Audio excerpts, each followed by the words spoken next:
Retour de vacances, même si j'ai beaucoup travaillé et j'ai beaucoup lu, je voulais vous parler de découvertes que j'ai pu faire pendant ce brin de vacances, de surprises et peut-être d'univers parfois que je ne connaissais pas du tout, d'auteurs que je ne connaissais pas où j'ai eu des bonnes surprises et puis surtout des redécouvertes. Et c'est de ça dont on va parler ce week-end avec un livre que j'ai beaucoup aimé qui s'appelle Madame de Sévigné, l'excessive tendresse, donc d'Isabelle Brocard aux éditions Fayard. Ce livre-là, j'étais vraiment très surprise de le voir apparaître. Quand je l'ai reçu, j'étais trop contente parce que pour ceux qui étaient en prépa avec moi, vous savez qu'on a étudié, et c'est tombé au programme de l'ENS quand j'étais en Cagne, les lettres de l'année 1671 de Madame de Sévigné. Et donc, évidemment, c'est une œuvre qu'on a étudiée de fond en comble. On connaissait les passages par cœur, on savait dans quelle lettre elle parlait de tel sujet. Et c'est vraiment une surprise ici de redécouvrir cette relation fusionnelle entre cette mère et cette fille sous un autre angle. Et cet angle, c'est celui de l'obsession. Et effectivement, ici, c'est de la matière brute, ce qu'on a pu lire, donc avec ces lettres-là, on n'a pas les réponses de Madame de Grignan, on n'a pas forcément des éléments de contexte sur la manière dont cette relation a évolué.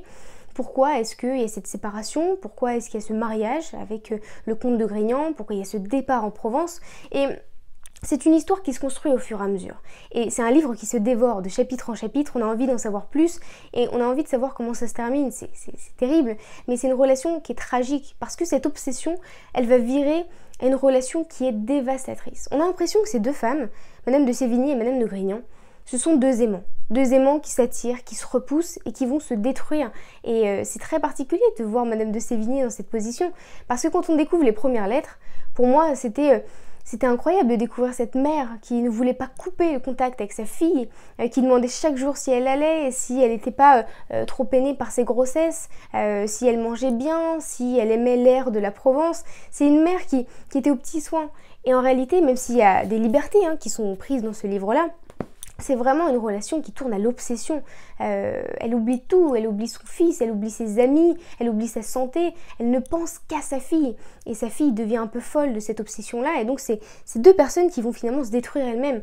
Et sans révéler la fin, évidemment. Mais je trouve ça vraiment très intéressant de pouvoir découvrir ce contexte-là. Avec une Madame de Sévigné qu'on connaît aujourd'hui en tant qu'écrivaine, mais qui n'a jamais voulu être écrivaine, au final. Si on a ces lettres de l'année 1671, c'était uniquement par souci de ne pas couper la communication entre elle et sa fille, parce que sa fille s'était mariée avec le comte de Grignan, qui était devenu gouverneur de Provence. Et moi je connaissais pas du tout ces histoires, ce qui s'était passé entre sa fille et le roi, Louis XIV, enfin je savais pas du tout qu'il s'était passé tout ça. Et on découvre cette relation, on découvre ce siècle qui se dessine devant nos yeux. Et je le disais à quelqu'un qui m'en parlait, mais c'est un livre qui non seulement se dévore, mais en plus est extrêmement visuel, parce que c'est aussi un scénario. On a l'impression de voir le film se dessiner devant nos yeux, on a l'impression de voir ces scènes dans le jardin avec le roi, enfin c'est quelque chose d'assez grandiose. Et on a cette relation donc qui se tisse, qui se dessine avec cette obsession véritable de cette mère pour cette fille qui va tout faire jusqu'à finalement avoir cette relation qui est purement dévastatrice entre les deux. C'est un livre qui est super intéressant, qui s'appelle Madame de Sévigné, l'excessive tendresse d'Isabelle Brocard aux éditions Fayard.